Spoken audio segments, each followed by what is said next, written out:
అంటే సపోజ్ ఇక్కడ వాళ్ళ యొక్క ఐడీ నెంబర్ ఉంది. 705579. అది మీరు ఈ సెర్చ్ బాక్స్‌లో ఎంటర్ చేస్తే వాళ్ళ ఫోను నంబర్‌తో సహా మొత్తం వచ్చేస్తుంది. అది సెకండ్ లెవెల్‌లో ఉందా? థర్డ్ లెవెల్‌లో ఉందా? అనేది కాదు. ఏ లెవెల్‌లో ఉన్నా సరే, మీరు ఆ రకంగా వాళ్ళ యొక్క ఐడీ నంబర్ సెర్చ్ బాక్స్‌లో ఎంటర్ చేసుకొని, వాళ్ళ ఫోను నంబర్స్‌తో సహా తీసుకొని, మీరు కాంటాక్ట్ అయ్యి ఎందుకు మీరు ఐడీని యాక్టివేట్ చేసుకోలేదు? వాళ్ళకి ప్లాన్ తెలుసా లేదా? అప్లైనర్ కరెక్ట్‌గా హెల్ప్ చేస్తున్నారా లేదా? ఇవన్నీ తెలుసుకోవచ్చు. ఈ రకంగా. సపోజ్ ఇక్కడ లెవెల్ వైస్ చూసాం.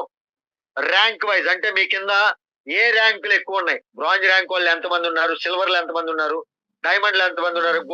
గోల్డ్‌లో ఎంతమందున్నారు? ఇవన్నీ చూసుకోవచ్చు. టోటల్ బ్రాంజ్ 997 ఉన్నాయి. Silver 122, gold 12, platinum 1. నా కింద టీమ్‌లో ఉన్నటువంటి ప్లాటినం ర్యాంక్